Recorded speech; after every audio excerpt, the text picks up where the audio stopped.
Mayegunda, command of the masses. Mayegunda, come Mayegunda, yari politico. Mayegunda, wamo, lamo, do. Mayegunda, yari. Hello there. Mayegunda, wamo, lamo, do. Mayegunda, yari.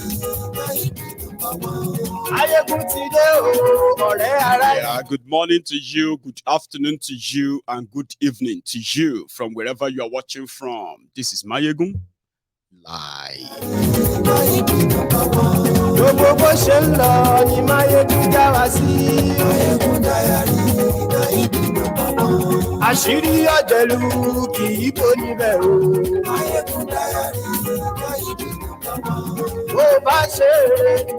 It is a breaking news that the NNPC in Nigeria have announced that they have discovered crude oil in Nasarawa.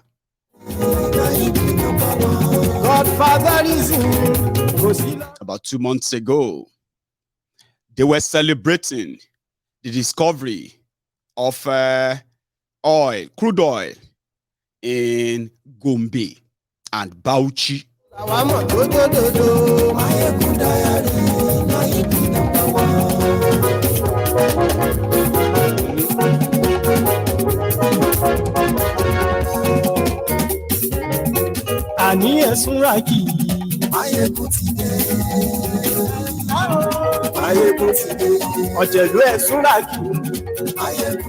Share this broadcast, invite your friends, invite your not so friendly friends, and tell them that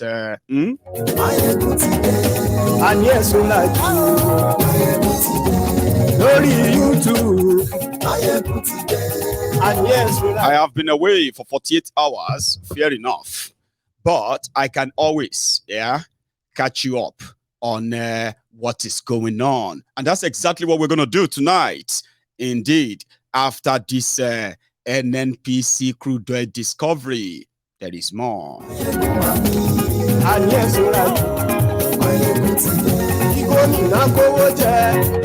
you very much.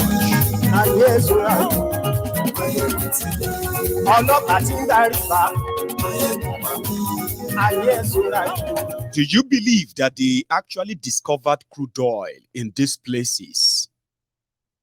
For the sake of this conversation, I am going to say yes, I believe that they have discovered oil, but there is more.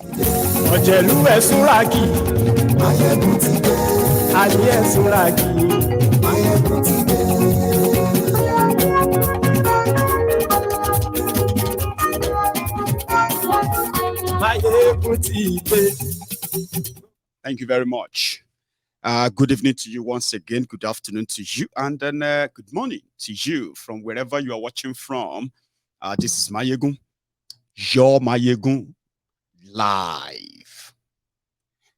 The news broke yesterday.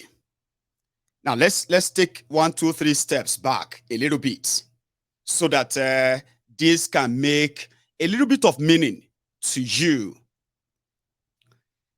In 2017, Bokwari with this NNPC, they came up with an idea to start searching for crude oil in northern Nigeria. Over time, before they finally settled for the known areas where they are extracting oil in Nigeria in a commercial quantity, they have done all this geo search for decades. None of them give any prospect of oil or crude oil until APC Egbekegbe came.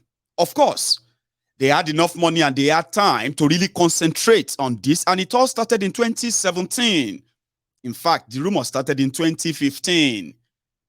But by 2017, the government of Nigeria, under the APC, they have already expended over $1 billion looking for crude oil up and down in northern Nigeria. Then they said they discovered something. What was that? They discovered borehole under the ground, not oil. So we all joked about that sometimes in 2019. But they didn't stop. They continued until they invested your money that, according to their record, over $3 billion. Finally, the news broke. They found oil in Bauchi and Gombe just late last year. And thereabout also, just about 7 months before the end of APC, Egbekegbe led by Bukwari, whatever happens after. So this raised a lot of questions. What's going on?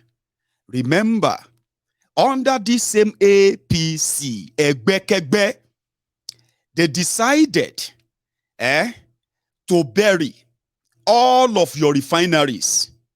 However, there's a particular one they built or completed in Kaduna, where they are spending over 200 billion naira on salaries every year, but the center, the refinery, never produces a single drop of oil or petrol. Refine any, rather. So this whole thing started looking like scam or no scam. Like I said, questions started, eyebrows started raising. People started asking questions. Okay, if that should be the case, that they have found oil in Gombe and Bauchi, how come? Hang on, let me take care of this as usual. Whenever it starts that blinking and all that, before we get fully or deeper into this. So don't go anywhere. Just a moment. We will work with you to build a Nigeria that is not corrupt. I bring you a message of hope.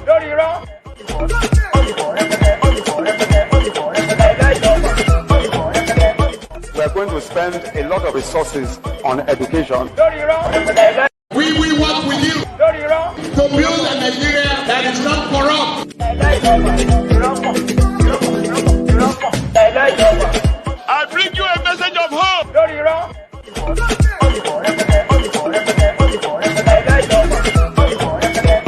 We are going to spend a lot of resources on education. Sorry about that. So all these were going on when, I don't know if you noticed or if you remember or not, I'll remind you. There were some rogues in their National Assembly that are already demanding that some states in northern Nigeria should be receiving the 13% oil derivation, pay, even though they had none. So immediately the news broke. Even without a single drop of oil from that place, right, adding anything to whatever it is, they're already pushing their names into it to begin to draw. And I'll tell you something, in case if you need to know, or if you probably didn't know. Nigeria is a system, a textbook definition of robbing Peter to pay Paul, with different mechanism, institutionalized mechanism put in place to legitimize that robbery and illegality. Let me explain that too. In Nigeria, the federal government of Nigeria is in charge of all resources in Nigeria, right? So they will now rake in from whatever they make from the sales of those resources, as well as those who are actually paying taxes, working, right? When they pull all of that money together from everywhere in a jar, when it is time to share, they share according to population, unverified, non-verifiable population. That is where the northern Nigeria therefore had to take the chunk of the resources, even though they claim that they are only taking a little compared to what is going back to the regions that is acclaimed to be the giant contributor to that old money, especially the Niger Delta. So over time, I remember when Yaradua was giving amnesty to the Niger Delta militants, and immediately after that, the Boko Haram started. Northern Nigeria was like, they have to, just same way they established Ministry of Niger Delta, that they have what they call the NDDC. They must establish the Ministry of Boko Haram, which is disguised as a Ministry of Northeast Development. So anything that we draw money from that depleted resources, right? They are up for it. So, from the genesis, right, the reasons why there has been endless power tussles in Nigeria, the reasons why there has been tribal clashes, tribal differences, and the rest of all those problems within Nigeria, all these problems are created from the greed that criminals, the greed of the criminals who have access to unlimited, unimaginable resources that they ended up feeling are their own. In Nigeria, we have those we call the owners of Nigeria. Do you get that? And they form different, they part themselves into different parts of Nigeria in a way, right? That at the center, whoever controls the center, something like from this statement, Turn by Turn Nigeria Limited. Yeah, that's where that comes from. It simply means if you manage to get a hold of the center, you are representing the people, your people, not Nigeria. So to say, you may pretend that, but you are representing your people, and whatever you do with that power, right, you and your people would have to be held responsible for it in a way. But that's kind of a disguise, because in most cases, that's just like a ticket into gaining that power. So why are they so kind of a desperate about power? And when they get that power, it never serves anybody's interest. It's because of the resources around that power and the irresponsibility, unaccountability that surrounds. It's called winner takes it all. So everybody wants to get to their own turn. Get there, do your worst, do whatever you can. Because once other people get there, then that's it. You may never get that chance again. Turn by turn desperation, because of the resources that they don't have to account for, the resources that they can share just as they wish and like. And in all of this, it has brought nothing but endless chaos, lawlessness, anarchy. I mean, name it, upon Nigeria. And they say corruption caused all of that. No. The greed for power and the irresponsibility and unaccountability around it, which everybody somehow have studied. And a lot of them are waiting for their turn. So when oil was booming, right, it was like a free money, free dollar, until this APC Egbekegbe came. When APC Egbekegbe came, they didn't just get so greedy with the oil money. They actually swallowed the whole thing, to the point that the NNPC in Nigeria, at a point in 2022, remitted money to Nigeria just twice. I mean, it got to a point whereby they were actually counting days, months for them. Until July 2022, NNPC in Nigeria, which on record keeps reporting they were selling 900,000 barrel of crude oil. They are selling 800,000 barrel of crude oil. That's just what the record says. But no time is being remitted to Nigeria. Like I said, when they make all those sales, they put the money in a jar. They share the money according to population. Right? But when APC Egbekegbe came, there was nothing to put in that jar. Yes, there was nothing. I mean, it became so secretive that or more people have no idea what is actually going on anywhere. with their oil industry anymore until the breaking news of APC, Egbekegbe, increasing the stealing of crude oil, like stolen crude oil in Nigeria, was put at about 40,000, 50,000 barrel a day, right? APC, Egbekegbe came from nowhere. That jumped to over 750,000 barrel of crude oil every day. Big vessels will load crude oil, stolen crude oil from Nigerian water, and Nigeria didn't see them. And for straight 6 years, they were taking all this oil, right? Nigeria was sinking. So the crude oil was not really much lucrative anymore. However, whatever is left of it, they will have a share of it, even if Nigeria is going to break up, as many are actually expecting. So what happened? NNPC investing in looking for crude oil in northern Nigeria, and the same NNPC, right, opened a side colo. It's not even like a small colo, right? Subsidy. Before APC, Egbekegbe came in, Subsidy was made known to be fraud, corruption, absolute no explanation for it, stealing of your money. Now, let me explain what their subsidy means, okay? Before I go into what they did with that. Subsidy in Nigeria is the only thing that actually make the Nigerians, right, have a share of their crude oil wealth. What does that mean? Nigeria is or was once the third oil or largest oil producer in the world. Today, Nigeria is the second, no thanks to APC, Egbekegbe. But I'll get to that. Nigeria lost that position #1 in Africa because Nigeria, meeting OPEC quota, was supposed to be producing or providing, 1.8 million barrels of crude oil every day into that oil market in order to keep the whole thing. You know what I mean?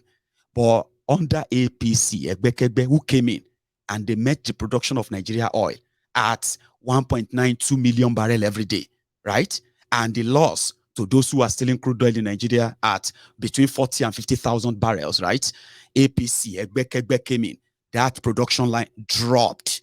And it didn't just drop. It dropped so drastically that APC, NNPC, and the Minister of Petroleum in Nigeria is Bokwari, the president. Do you understand that now? So it dropped so drastically that Nigeria lost its place in the whole thing and lost so much money. No. So subsidy is a way, right? Because Nigeria can't refine our own crude and produce its own local oil, fuel consumption, right? Produce that locally. They can't. Corruption has made them to turn their own refineries, right? Who, according to them, were working. They're working at 50% capacity when this APC Egbekegbe came in. Today, your refineries in Nigeria are barely working at a 10% capacity. After they have spent or expended over $4 billion. I'm not making all these figures up. You can look them up online. In fact, if you check them out, I might actually have been so generous with the figures. It's so ridiculous that Nigeria couldn't produce our own local fuel. So they have to depend on those who are going to be bringing them to Nigeria. Guess who are those who are bringing those oil to Nigeria? They are those who have no business with oil, but they are called oil marketers. I'll tell you. It's called slots, okay? So from the NNPC, your own NNPC, they will arrange from how they are going to load the crude oil from Nigeria, including to wherever they are moving to, wherever, right? And somebody like me, my name will appear on the whole contract. That contract will be you, Mayegun. We are giving you, right, 1 million barrel of crude oil. You are going to give to us back, You're going to give us 10 million liters of petrol. You're going to give us this or that, which we are going to buy back from you. Now, here is the corruption. Nigeria will see to the loading of their crude oil, right? And the cost of loading the crude oil and moving it out of Nigeria to the destination where they are going to refine the crude oil, right?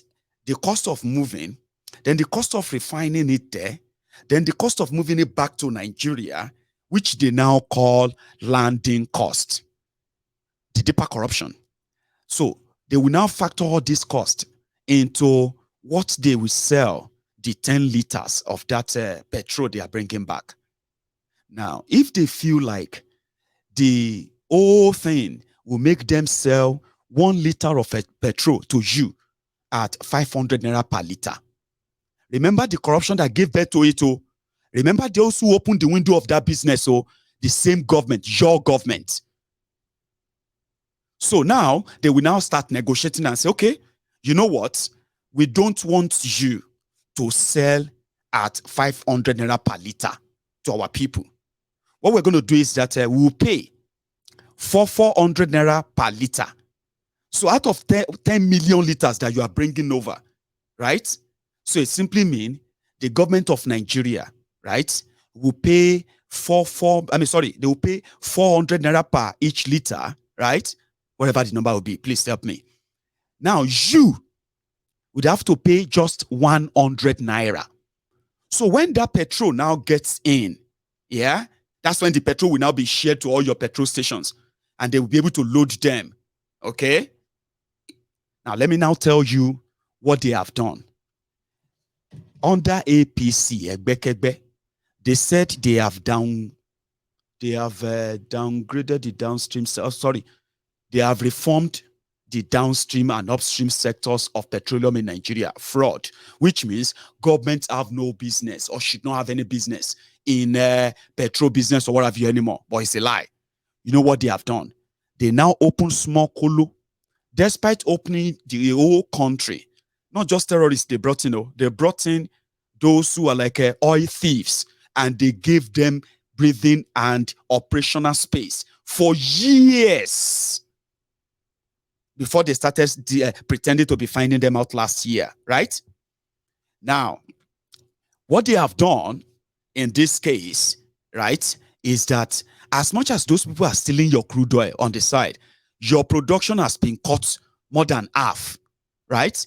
That means you have less money from what you have or what they claim to be producing, right? Now, that money that you expect back from the little one they are declaring that they are selling, Abi, that money will now have to go and pay for subsidy. If not, you would have to go and buy petrol at 1,000 naira per liter. And they are just trying to help you. So from nowhere, subsidy in Nigeria that used to be between 250 billion and 400 billion naira suddenly jumped to 700 billion in 2016, 950 billion in 2017, in 2018, 1.1 trillion, in 2020, even when there was this pandemic, no money, they still spent 1.2 trillion on subsidy. Now, when they got to 2021, 2022, they started putting together the final cash outs for the first time. And you know the funniest thing, when Nigeria was paying 250 billion on subsidy, you were buying fuel at 87 naira per liter. Today, Nigeria is paying, well, in their 2022 budget, APC budget, they are going to spend 3.8 trillion naira on subsidy. But today, you are buying the fuel at how much? 200 naira, 250, 500 naira. Some of you are buying at 400 naira, 300 naira per liter. Abi? Now, what that simply means is that they are expending more money to the criminals they opened the door for. Now, another thing is this, you see your stolen crude oil. They are not being stolen by ghosts. They are stolen by countries that are pretending to be giving you aid. Sweden, Netherlands. They are taking all these years under these people. When they figured it out, who are those running the business? NNPC in Nigeria. So they ran Nigeria aground to the point that there was actually no single money from that same oil anymore, that they have to resort into borrowing. 77 trillion naira is Nigeria's debt today. No thanks to APC. So some said maybe they are doing all of this for the time that so that they can finish Nigeria finally. Now that they are discovering oil, if you want to renegotiate Nigeria now, maybe the conversation should start. Yeah, some people believe that. Because when you look at what they have done from the world go till now, till now, you can tell they were actually up for something. Yes, they were, and they are still. Yeah. So the breaking news said they have discovered oil in Nasarawa. Let me tell you one other thing. One quick one. While they wait for your refineries to continue to rot away, and as they were stealing and looting and depleting everything they laid their hands on, selling the national asset to themselves as scraps, and the money disappearing just like that, yeah, a majority of them, they were pulling their resources, laundering their money out of Nigeria through different banks in Europe, who are ending up as lenders who pull resources together, and they are about to deliver to you the biggest refinery in the whole wide world of its own category, Dangote refineries. Now, if you are going to get the big story on that later, I mean, I don't think it should be something so difficult to do. Nigeria, the giant of Africa, Nigeria, which has over 7 refineries built, well, long time ago, old than a cake. Nigeria is unable, right, to build and manage a proper state-run refineries that could indeed help, no matter how little, help in reducing the sufferings that they have unleashed on their people. I mean, tell me about it. But an individual can, and you are not smart enough to see through that, yeah? I mean, it got stuck at a point, for those who know Dangote very well, right?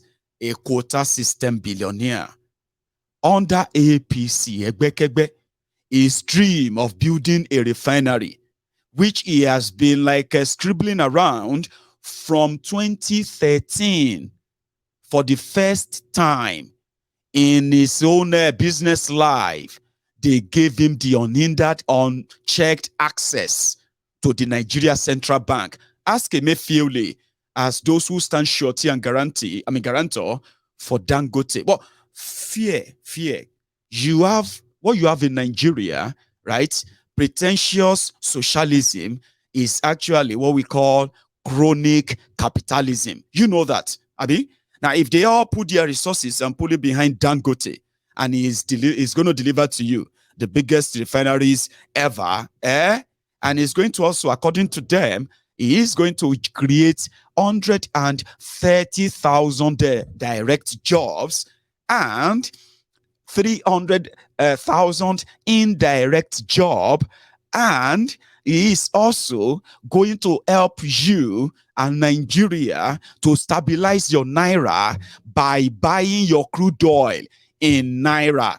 Hello, that means Dangote, a quota system billionaire, has made the best of the best deal of his life and for his generations to come. Who can ever see this coming? No. Now, Dangote is going to be, according to the APC, Dangote is going to now be the legacy of APC. Bokuwari, I will explain that to you, just in case if you don't know. Nigeria decided under APC, to go abroad and seek a loan of $6.5 billion in order to construct a 4,000 or how many kilometers of a pipeline from the creek of Niger Delta so that they can start pumping the crude oil from Niger Delta straight to Niger Republic. And from there, the promise is that they will then go from Niger Republic, they're going to cross straight to Morocco. And from Morocco, they're going to lay more pipes, and they're going to cross over into Spain. You have no idea of that, do you? Now, Nigeria has borrowed money for that. But they only needed to build at least, according to this Dangote refinery and all that, if they don't want to build anything so big, Nigeria will build something half of what Dangote is building, right? They will build that with just about $12 billion. They could have borrowed that, you know that. But under APC, under this Bukwari, they are using your name, just same way they are using your name, the name of your children, generations yet unborn, as they are using them as collateral in all these loans, right? One of them is to construct rail line from Kano to Maradi, and Nigeria will build everything from scratch. And the Niger Republic, no, they are just our brother in the next room. Now, Nigeria is spending over $6 billion laying pipes.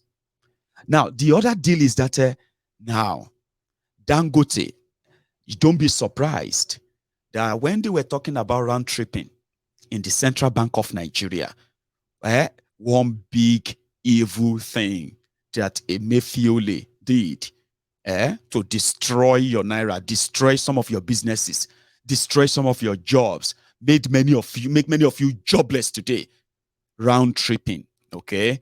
People who are running real businesses that are being like a double, triple, quadruple taxed by different criminal agents of government out there.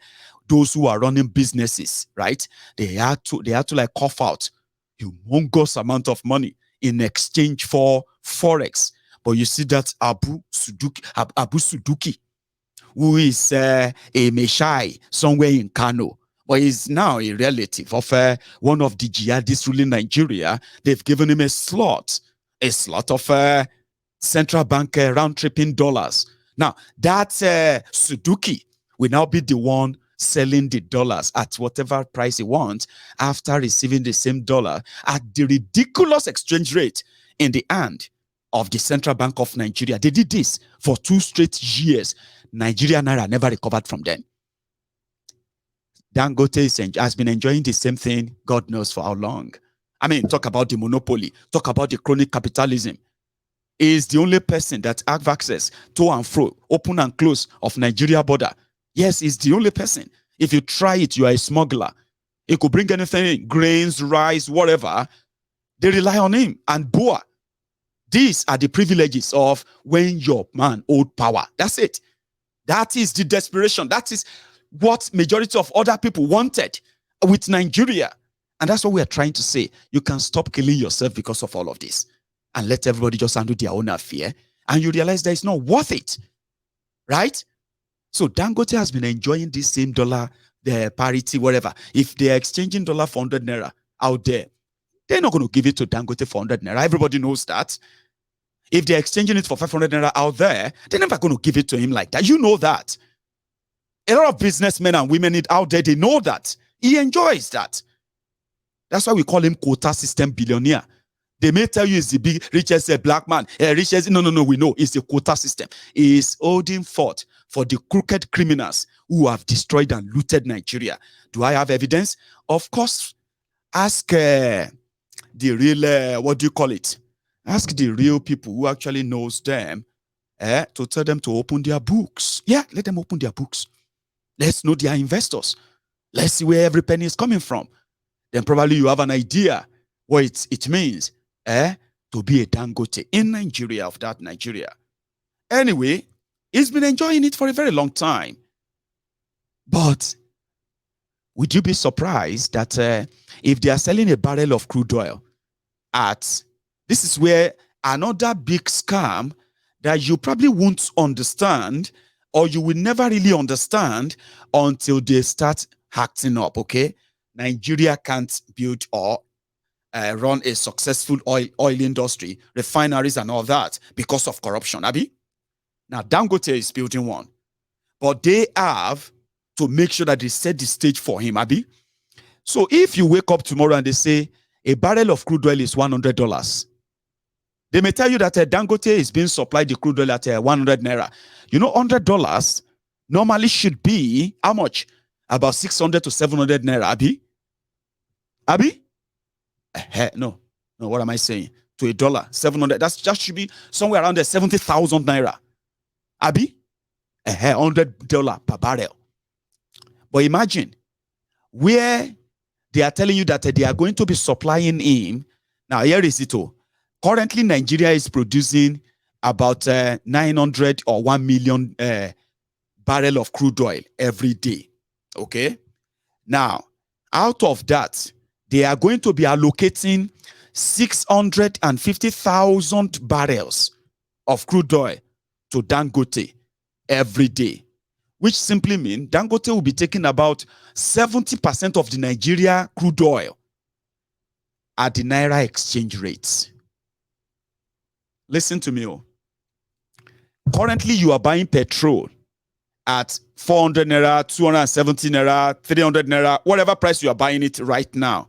They are the stage being set because they said they are importing the crude oil to Nigeria and then they are subsidizing it. To stop subsidy, they would rather just subsidize Dangote. Now, the question is, would Dangote be paying the Naira equivalent? You know why I'm asking? It's because as a quota system arrangement, this is not in your interest to start with. Okay? Of course, it's going to earn more money for Nigeria, but it's not going to be more money for Nigeria account like that. It's going to be more money into the pockets of those who put together this once in a century, once in a lifetime scheme to scam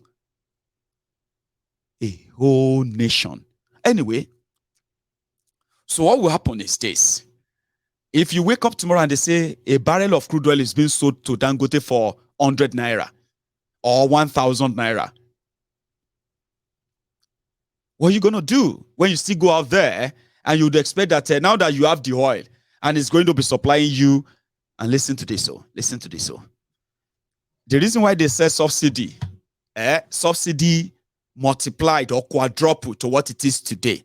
One of the lies is that more of you are using oil more. You are using fuel more today. They're using more fuel rather, which means you have more cars. Now, they said before they came in Nigeria, Nigerians were using between 12 million liters of petrol every day on account of, and they are paying subsidy on that. That was why your subsidy was around 200 billion, 300 billion at the time. Today, APC Egbekegbe are claiming that more than 100 million liters is what you use every day in Nigeria now. So what people are now asking is, if you fill your tank, you are not a commercial bus driver. If you fill the tank of your car today, full tank, do you fill the same car full tomorrow and the day after and the day after? So according to APC, you are using 100 million liters. So somehow Dangote is going to be providing about 10% of that. It is all GPT. The numbers don't add up. It's one lie after the other. That's why I'm saying that you should know this is not in your interest. I don't want to talk about the economic hazard, economic danger of this refinery on its own. But fine. The people who are going to be the victim of that environmental degradation and hazard, knowing Nigeria for what it is, knowing Dangote and everything business, every Dangote business in everywhere in Nigeria. The people in Ewekoro, the people in Shagam, those who have lost their family members, their children into the reckless driving and trucks of, all I mean. So you get to see, to have to live, to learn to live more with this, or how to live with it. So that is why whenever Nigeria finally breaks up, right, or should I say, start with this?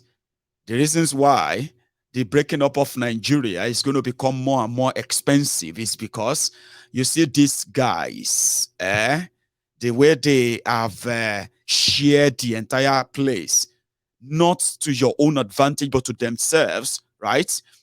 It will get to a stage whereby their investment, everything they are putting all their stolen stuff on right now, they will be trapped in different territories that they will no longer be able to control. Guess what will happen, right?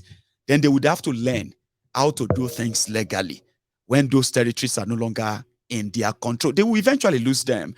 It's going to be tougher now because they have so much $25 billion investment that they expect to bring back at least $20 billion return or more. If you buy any of Dangote shares or what have you now, you probably will share in the wealth too if they let you get to buy them. You know why? This is the gigantic, scam of the century, not for development, a chronic capitalist arrangement. And guess what? A lot of people are going to suffer for it. So you might possibly just get a bite if you are that an investor. I mean, just saying, because one day it will no longer be called Dangote refineries. Yes, one day. How soon? How long? I don't know. But it will no longer be called Dangote refineries. It will be called a nationalized name of the territory it's currently dwelling. And as businessman, he would have to like either what? I don't want to say much. Anyway, they are discovering oil in the north. And that means if the push come to shove, Abin and shove come to pushy, they wouldn't have to lose out in much after all. But if you have to use the Nigeria context in a way, oh dear, for those who know better, for those who know better, for those who have actually told us severally, eyewitnesses and all that, talking about the escalated insecurity up north. They said, it's not about religion. It's not about the Boko Haram, not these guys. It's because of the extraction of different, precious stones, ranging from gold, natural resources, so lithium. They just came public now that, finally we have lithium up north. Do you know what a lithium is? That's what they need in making, that's part of what they use in making batteries, car batteries. And they are talking about electric cars and all of that. All of these things are prospects for a prosperous Arewa republic. But do you know what is likely going to be the fight of degeneration coming? Or should I say, what will likely be the passion of the generation of northerners coming? In my view, is never going to be about Nigeria at some point. It's not looking good anyway, yeah? And then it seems that all these old criminals who are now facing out and then expiring, maybe whether it's a thing of trusting or not, right? Leave out of the scam the suspicion you have for now, okay? What if finally they are seeing that it is ideal to begin to open up a lot of things that will give them their own future out of Nigeria? I don't know if you are probably seeing it that way or not. They may not extract any of their oil for the next 10, 15 years. Trust me. But events in Nigeria can move them to start extracting it in another 1 year. Now, all of these are going to give a different view of what this, because let me tell you this, an average northern Nigeria, right, from what I believe and I have seen, is groomed to believe that in Nigeria, right, if you follow the right path, talking about the leaders, if you choose to, and you are favored, okay, once you are favored, you can be anything in Nigeria, an average northerner. And that is why the mentality of obeying the leader or following the leader and questioning their judgment becomes more kind of not attractive, because in most cases, you are just being conditioned. You are being groomed for something bigger. And if you perfect your art very well, you may be favored like everyone else, because people come. Some of these people who they call their leaders in northern Nigeria today, some of those you see as governors and the rest, the majority of them too, right? They come from the background of that kind of tutelage. Seriously. So, and that is why when they finally, I mean, that's why it's more or less like a mob mentality. That is why an ignorant northern, an average northerner will tell you, they own Nigeria. They control Nigeria. They can do whatever they like. That you are all our slaves. You can continue to brag. We will kill you if you know that stuff. Even though is the example of what is actually a failure of leadership to start with, is miseducated or uneducated at all. Do you get that? Is economically impoverished, is economically disadvantaged. But here you are, as a northerner, is made to believe that, listen, your religion as a northerner, as a Muslim, is the right one. Obeying your sheikh and your leaders and your political leaders are made by Allah, the Almighty Allah, which will also kind of make you a leader one day. All these are indoctrination that they embedded in this northerners from childhood. Even though when they say poverty in Nigeria, corruption in Nigeria, underdevelopment in Nigeria, terrorism in Nigeria, name it. When they begin to collate the names of the victims, the northern Nigeria will share the bigger part of it. Yet, an average, miseducated, uneducated northern Nigeria believe that it doesn't matter what you call him. As long as Nigeria is concerned, you can go and read whatever you want to read. You can become whatever you want to become. When it comes to power, yeah, they control it. He doesn't even know that the power is not to his own advantage due to miseducation. When you say, oh, we are going to break up this country, we're going to do this and that, everybody's going to go their way, it's because of our oil, then you will see an average northerner that is not benefiting from any oil. It's not benefiting from anything. I mean, what is the benefit of the oil? Use the money to build school. Abi? Get the children educated. Abi? Create development in a way that children are safe. Abi?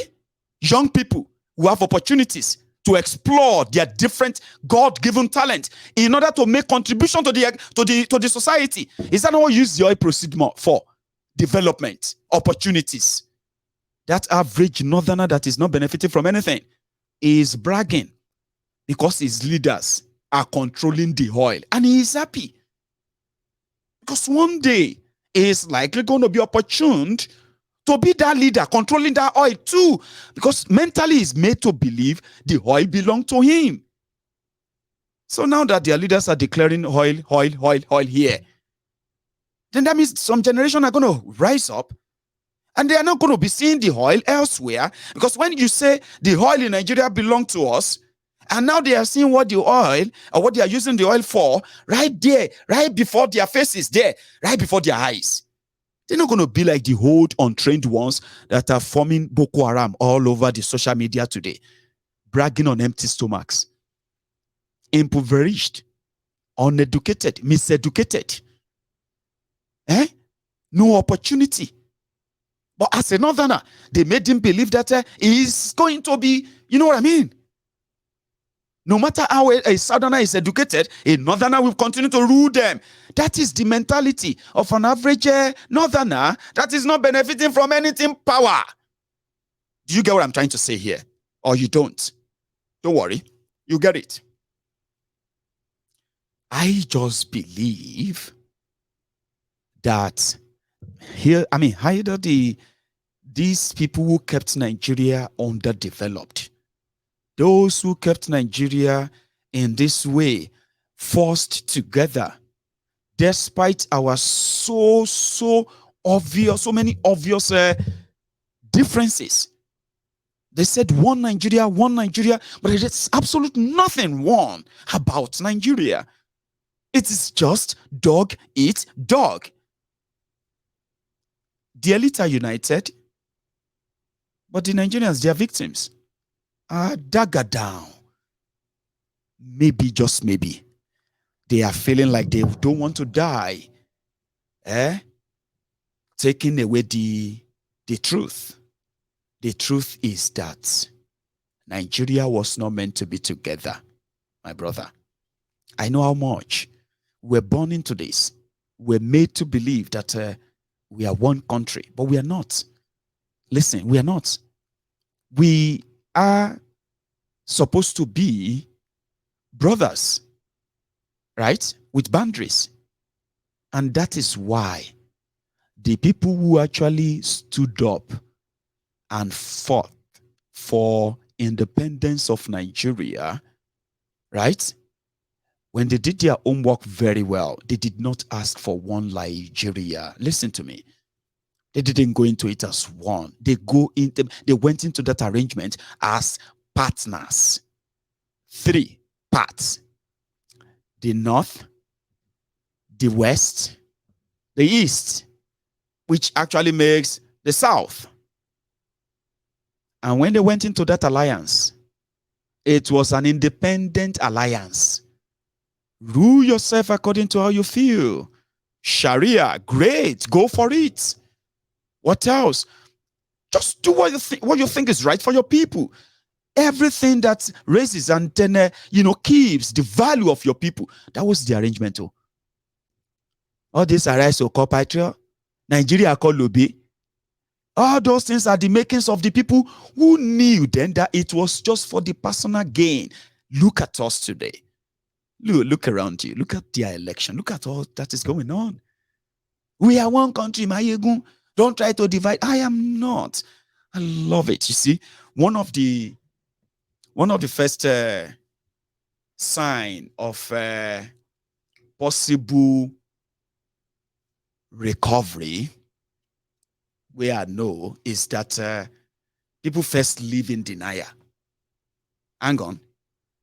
When something is not being, when you're unable to explain something and reality sets in, to accept that reality, especially if you have lived all your life believing a lie, and you are figuring out, how come it's not working? We have the best of this. How come, it's not working? Because they don't want it to work. They never wanted it to work. The poverty is deliberate. The insecurity is deliberate. All of this whole thing you are witnessing, they are all deliberate, intentionally. But if they had respected that boundary, you will not hate Igbo as a Yoruba man. You will have no reason to hate any Igbo. The Igbos will have no reason to hate any Fulani. Talk less of a Fulani man hating an Hausa man. Hausa, you surprised? You better don't believe what the media is saying. Hausa Fulani, Hausa Fulani. Hausa Fulani doesn't exist. Oh. There are Hausa, there are Fulani. So if you want to know when they say the killings up north here and there, do you know most people who are the victims are the Hausas? So are the Fulanis too. It's like a two parallel line that cannot meet. Apart from the political charade that you see out there, Hausa Fulani are one is a lie. They are begging, Hausas are begging for guns because of their family, the people that the Fulanis have slaughtered up north. Kanuris and the rest, Kanuris, they don't want to see Fulanis. Fulanis don't want to see Hausa. You know what I mean? For real, no joke. But all of this started when the one Nigerianists came together with different selfish ideas and agendas. They are clashing up there, but they shouldn't have. You wouldn't have to hate anyone. Listen, you will never have to. There will be no reason. You are in Eastern Nigeria. You see, when Nigeria got independence, you see all this oil, crude oil, Niger Delta, this or that. Nigeria did so bad. The person who suggested Biafra name, Naijo Manu from Niger Delta of today.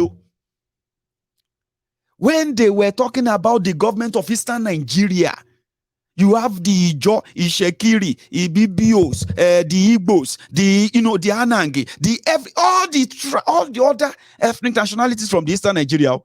They were those who formed their government in Eastern Nigeria and gained independence.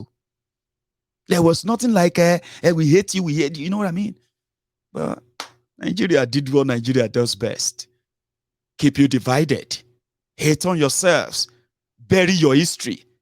Make you want to avenge and live in the hate that they kept in that part of the history. It wasn't like that. If the Igbos and the Ananga and the Bibios and the Ijos and the Shekiris and all of them, if they had the issue back in the day, they take it to the Eastern House. Yeah, they had a house. They call it Eastern House. Enugu. That's where everybody meet to trash it out. Not Abuja. They go to Enugu. They saw themselves. When it was time to declare Biafra, and they did a referendum, the referendum was conducted across the Eastern Nigeria, including today's Niger Delta. Oh dear. 98.7% of them voted yes for Biafra. And they gave Ojukwu 14 days. They call them the Council of Elders. Council of Elders, the rulers of the Eastern Nigeria. That was what it used to be. Same in Western Nigeria. Same in Northern Nigeria. Everybody was dealing with their own affairs. Well, anyway, event, history, a lot happened. A lot happened. And then they forced one Nigeria on you. Now they want to tell you that without any explanation and all that, with the dirty politics and all that they're playing, they just want you to accept the fact that Aminu from Borno, and then Mayegun from Ijebu, and Emeka Onyekachi from Imo, that we were supposed to come together even though we can never understand ourselves. You know that Aminu will start speaking Kanuri or Fufude or other languages. I have no clue. Emeka may start, Onyekachi may start speaking Igbo or any other dialect. I may not get a clue. I won't. And if I start speaking my own Ijebu, and we are all speaking there, we will never understand ourselves. If it's not for this colonialist language, English language, you probably won't understand it. A thing I have been saying all this while. That is the country they forced people together and they said, you can't talk about it. No, you can't talk about it. You must live together. You can't even discuss your differences. All because the greedy ones who enjoyed the whole thing wanted to keep their loot all together. It's just a basic thing. So if you live in denial, by telling yourself that it could be done the other way, well, you are welcome to the party. I'm so sorry they took history away. Many of you would have read a lot that would have told you that nothing you are doing today is new. It has always been like that. Yeah, it has always been like that. There's always a time they will make it look like, okay, yeah, we could, okay, maybe. No, come on. It's all playing you. And if you have to spend 4 years, 8 years of your life, or 10 years, 20, I mean, it's depressing, I would say. And when you now look around and you see this kind of people who are like, they have no shame to start with, okay? So Kalu met with people they call the businessmen or what have you, and he was talking to them about continuing from where the wreck and the wreckage that APC, Egbe has brought, right? It will continue from there. Now, I told you that they are organizing what is called a basement campaign strategy. Basement campaign strategy is when they ensure that they screen everybody who have access to Tinubu anywhere. You can't just come in and say you want to ask him question. Somebody who wants to be the president of Nigeria. You can't expose him. So they have to make sure that everything is scripted. So they took him to a place, I think just yesterday, to meet with some people talking about his policy and all of that. So they had everybody that you can't go live. We don't want anybody to see what's going on in here. Record it, and then you can go and do editing, cut and paste to share. A majority of the media houses agreed, except for the Arise TV. Yeah, Arise Television or Arise News. What are they called? Arise News got there. You know they are fighting Arise right now, and a lot of media houses too. Una go welcome to North Korea, King Jong-un. Abi, you go hear like Kolu. That's a King Jong-Kolu. King Kolu. King Jong-Kolu. Whoa. It won't reach 6 months before all of you will begin to feel like, man, Bukwari was better. I mean, in this lifetime, in your lifetime, imagine you waking up one day and say, I have never believed that there could be anybody worse than Bukwari. You're about to see one that is worse than Bukwari. Anyway, they managed to get some cut and paste, and we got some. I'll share that with you. Kolu telling them how he's going to build a pipeline to Europe. Harness your resources for development. And on and on and on and on and on like that. Just for your own entertainment, please. I want to be president of Federal Republic of Nigeria. Then I know I have to be diplomatic. So there are certain things. Contradiction between the West, Europe, America, and Africa. Climate change. We have gas on the ground. We need long-term money to build the pipeline. Get to Europe and compete and make money. Invest in us. This is the time of your need. Don't classify the gas as a dangerous item after you have developed. Many of your towns, cities, and states, you are still using coal. How can you say poor country like mine? We have to comply with the same standard as yours. I won't say more than that now. I'm facing an election.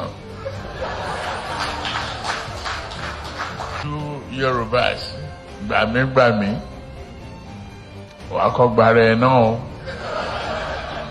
Save me, save me. You have to save yourself first. Diplomatically, what we have to. I want to be president. Kolu. In fact, that's your president too. If they declare him as your, that's what you have to deal with for another 4 years or 8 years. So you better see.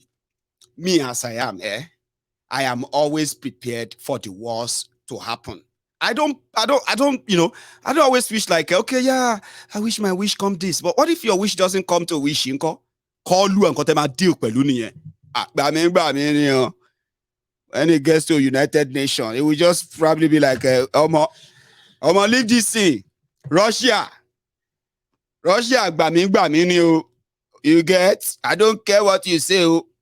Instead of these people to invest money in going to space, give us money to lay pipeline to Europe for your gas, for your... I mean, he's a cracker, isn't he? But just wait for the interpreters. There are those, There are those. They don't pay them, okay? But they will explain to you what Kolu is saying. In fact, they will write articles for you. Have you not met the Agbadorians? They call them the Agbadorians. I call them Lagos Sabobakus. Oshobu Alimajiris. Sure, you remember them? They will explain to you. Tinubu is trying to let you know that it's a day. That's not how the world works. Anyway, Kolu was talking to his investors and all of them. He's going to go straight and make a deal with them in Europe and lay the pipeline down for them as well. Just same way he built Lagos. Something Dele Farotimi loves to disagree with all the time. Just another one. But the truth is this. No matter how many times Bola Tinubu might care to repeat that lie that he built Lagos, it doesn't make it the truth.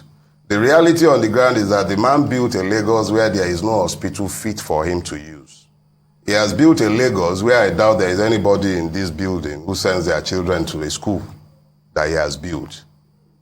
So what Lagos did he build? The same one where people are spending 3-4 hours to get to work in the morning, another 3-4 hours to get to work in the evening? But they said they built a blue rail. What blue rail? For 16 years? 16 years? To build how many kilometers of rail? At what cost? Look, the reality is that when a lie travels for as long as the Bola Tinubu lies and myths have traveled, eventually it must fall flat. And those lies have come to their end. You build the blue rail for 16 years. At what cost? How many years have they been building the Fourth Mainland Bridge? At what cost? Lekki-Kogi Bridge. At what cost? How many years did they toll it for? Lekki-Ekpe Expressway. They've been building it for the last 16 years. They've not finished building it. In different sections of that road, yeah, it's already failing. We've been subjected to horrendous traffic on that. Look, we're already speaking to the people. He can say, if he built the moon, if it wasn't for him, there wouldn't be no Lagos. It would have been a creek. But the truth is this. So they are waiting for him, he said. Oh, come on, guys. Isn't this so sweet? No more ASU strike. 4 years calls for you, 4-year job. 7 years for 7 years job. So the creator of Lagos was there yesterday, and the Lagos Abobakus, the crumb eaters, the crumb chasers, the ass leakers, the all risers, very much out there to to get a call on for you until the next one. Or something I need to also share with you just before we proceed is this. There's a place called Akokwa. Oh dear, how did I miss that? I think it's called Akokwa in Imo State. You see that guy, he called Ikenga. Yeah, Ikenga.